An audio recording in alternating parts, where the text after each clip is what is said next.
మనం చూడొచ్చు వాళ్ళ చుట్టాలు అవ్వచ్చు, వాళ్ళ బంధువులందరూ కూడా ఇక్కడే ఉన్నారు. ఇక్కడ ఏదైతే సంఘటన జరిగిందో అదే స్థలంలో మనం ఉన్నాం. అసలు అమ్మాయి ఎక్కడ ఉంది, ఏంటి పరిస్థితి ఎలా ఉందో చూద్దాం. ఈ అమ్మాయి ఇక్కడే ఉంది, అమ్మాయితో మాట్లాడే ప్రయత్నం చేద్దాం. నీ పేరేంటమ్మా? దీపిక. అసలు ఏం జరిగింది, అసలు అబ్బాయి ఎలా పరిచయం, ఇంత దుర్ఘటన సంఘటనకి బాధపడడానికి కారణం ఏంటి? అంటే మీరు నిద్ర ఇచ్చే సమయంలో మీ మీద దాడి జరిగిందా? అవును మేడం. నేను డాడీ ఇక్కడ పడుకున్నారు మేడం. నేను మమ్మీ అటు సైడ్ మంచం వేసుకుని నేను అటు కొస్తాకు పడుకున్నా. మమ్మీ మిడిల్లో పడుకుంది. వచ్చి చైర్ అక్కడనే ఉంది, మంచం పక్కనే చైర్ ఉంది. మా నాన్నమ్మ వచ్చి మాట్లాడేసి అక్కడనే పెట్టిపోయింది. ఆ చైర్ మీద ఈ బ్లాక్ చైర్ మీద వచ్చి కూర్చున్నాను మేడం. నేను ఇట్లా ముఖం మీద కప్పుకొని బెడ్షీట్ కప్పుకొని నేను మమ్మీ బెడ్షీట్ కప్పుకొని పడుకున్నాం. బెడ్షీట్ తీసి నన్ను ఇట్లా అని ఇట్లా కదిలిచ్చిండు. కళ్ళు తెరిచి చూసేసరికి అతన్ని చూడంగానే నేను ఒక్కటేసారి ఉర్రడం మొదలుపెట్టిన. భయపడ్డా, ఘోరంగా భయపడ్డా. ఉర్రడం మొదలుపెట్టి ఈ చేయి ఇట్లా అడ్డు పెట్టిన, ఈ చేయి కోసేసి. అంటే పిలవడం అటాక్ చేశాడని మీద? నన్ను పిలవలేదు మేడం, జస్ట్ ఇట్లా అన్నాడు. నేను అతన్ని చూడంగానే ఉర్రడం మొదలుపెట్టిన. ఒకటేసారి ఉర్రడం మొదలుపెట్టేసరికి ఉర్రుతుందని తీసిండు కత్తి, ఈ చేయి అడ్డు పెట్టి. కత్తితో దాడి చేశాడా మీ మీద? మేడం ఈ చేయి అడ్డు పెడితే ఈ చేయి కోసేసి, ఈ చేయి అడ్డు పెడితే ఈ చేయి కోసేసింది మేడం. తర్వాత ఒకటేసారి ఒర్రుతున్నా తమ్ముడు తమ్ముడు తమ్ముడు అని ఒర్రేసరికి మా తమ్ముడు ఇంట్లో నుంచి బయటికి వచ్చిండు. మా తమ్ముడు అక్కడ స్టెప్స్ కాడ వాడిది ఇక్కడ చెంప కట్ చేసేసిండు మేడం. ఘోరంగా సీరియస్ ఉంది వాడికి. వాడి చెంప కట్ చేసేసిండు. కట్ చేసేసిన తర్వాతకి నేనేం చేసిన, వెనక మా నాన్నమ్మ వాళ్ళ ఇంటికి పారిపోయి డోర్ వెనక దాక్కుని నీకు దండం పెడతాను, కాళ్ళు పట్టుకుంటాను కింద. మెడ మీద ఏంటి? మెడ మీద కోసి వంగే వరకు మళ్ళీ మెడ మీద వేసాడా? దండం పెట్టి కాళ్ళు పట్టుకుంటాను ఇట్లా పోతే మెడ మీద వేసేసింది మేడం. అక్కడి నుంచి అప్పటికే మా నాన్నమ్మ వాళ్ళ ఇంటికి అక్కడ నుంచి మళ్ళీ ఇక్కడికి ఊరికొచ్చిన. డాడీ ఆల్రెడీ చచ్చిపోయి ఉన్నాడు మేడం. మమ్మీతో గొడవడుతుంటే ఇటు నుంచి వెనుక నుంచి మళ్ళీ మా నాన్నమ్మ దగ్గరికి పోయి ఒకటేసారి ఒర్రినా. అయితే మా నాన్నమ్మ ఇక్కడికి ఎందుకు వస్తానవే, ఇంటికి వెనుకకు పో అంటే నేను ఇంటి వెనుకకు పోయి కాన్షియస్లో నేను మేడం స్ప్రో కోల్పోయి కింద పడిపోయినా.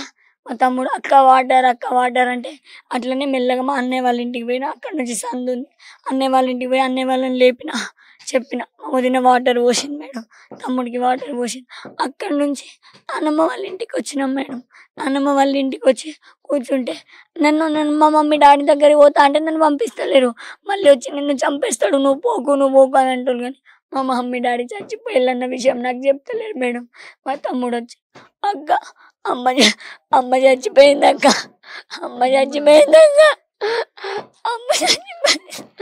అని మా తమ్ముడు అన్నాడు. తర్వాతకి డాడీ బ్రెయిన్ మొత్తం బయటికి వచ్చేసింది. డాడీ గిల కొట్టుకున్నాడు. ఆ డాడీ బతుకుతాడు, ఆ డాడీ ఎట్లయినా బతుకుతాడని అంబులెన్స్లో ఆ డాడీని నర్సంపేట హాస్పిటల్ తీసుకుపోయినా మేడం.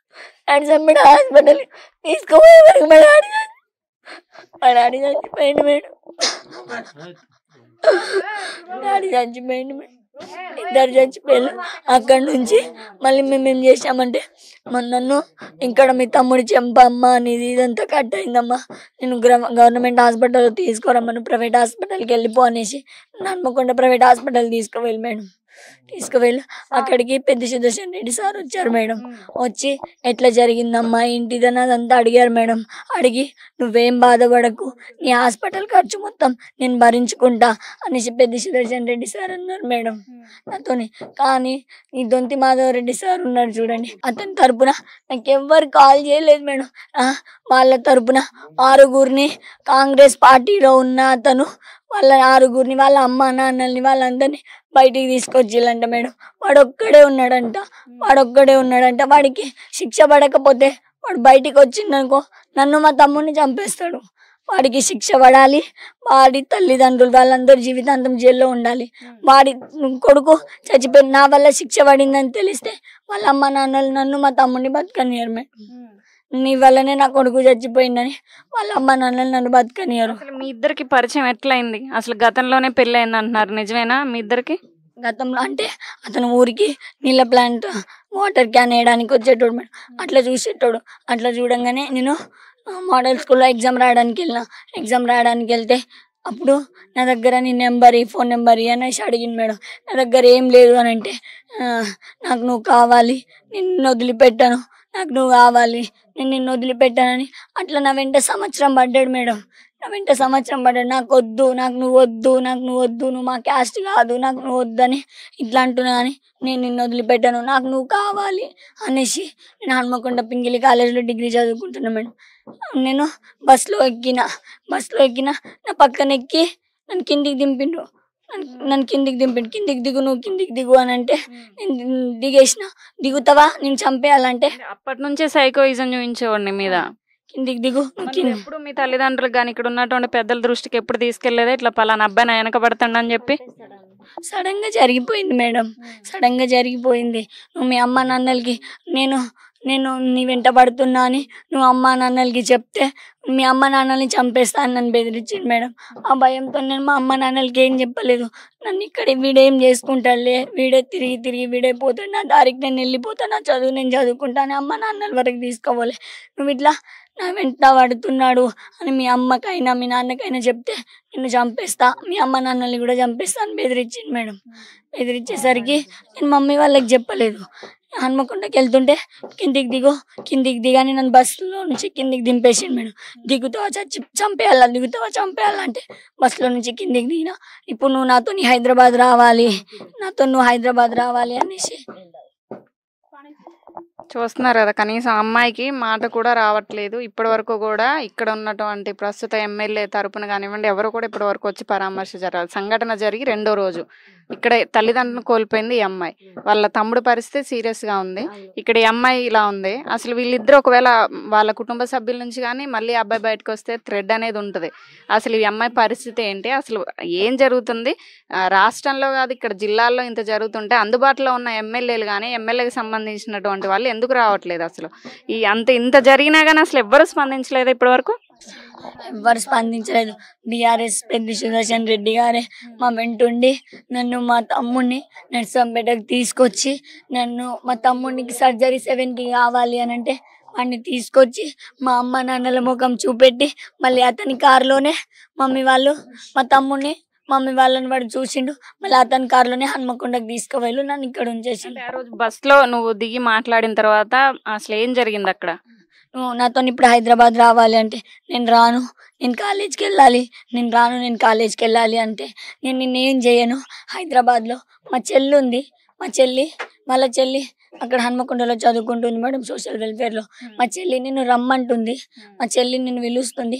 నేను నిన్నేం చెయ్యను, నువ్వు నన్ను లవ్ చేయకుండా పర్లేదు, నాతో ఒక్కసారి హైదరాబాద్ రా, నేను మీ అమ్మ నాన్నల జోలికి కూడా పోను, నేను వదిలేస్తాను అన్నాడు మేడం. నేను నిజంగానే ఏమో అనేసి వాళ్ళ చెల్లిని తీసుకొని వద్దామనేసి అంటున్నాడు కదా, వదిలేస్తానంటున్నాడు కదా, ఒక్కసారి పోతే ఏమవుతుందని నేను వాడుతున్న హైదరాబాద్ పోయినా మేడం. హైదరాబాద్ పోయినా వాళ్ళ మమ్మీ వాళ్ళ డాడీ వాళ్ళందరి ప్లాన్తో నన్ను అక్కడనే ఉంచుకున్నారు మేడం. మళ్ళీ నన్ను తీసుకురాలేదు. పెళ్ళైంది వాస్తవేనా? మరి నీ మెల్ల తాళి కట్టాడా? ఏదో నార్మల్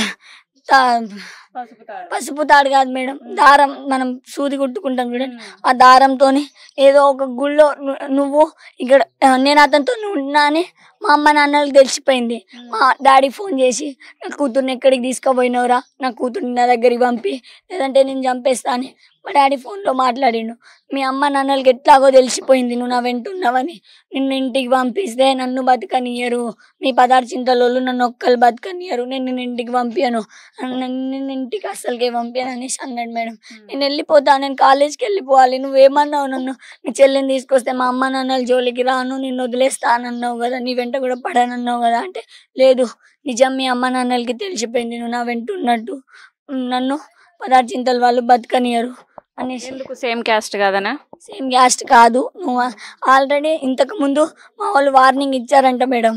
అతనే చెప్పిండు, మీ వాళ్ళకి ఎట్లా తెలిసింది, మీ వాళ్ళందరు నాకు వార్నింగ్ ఇస్తున్నారు, అందరు నన్ను 2 లక్షలు పెట్టి చంపించేస్తా అని అంటున్నారు, మీ వాళ్ళకి ఎవరికి చెప్పొద్దన్నా వాళ్ళకి ఎట్లా తెలిసిందంటే, వాళ్ళకి ఎట్లా తెలిసిందో నాకు తెలియదు, నాకేం తెలియదు అంటే, నీకేం తెలియదా మరి వాళ్ళు నాకు వార్నింగ్ ఎట్లా ఇస్తున్నారు అనేసి అన్నాడు మేడం.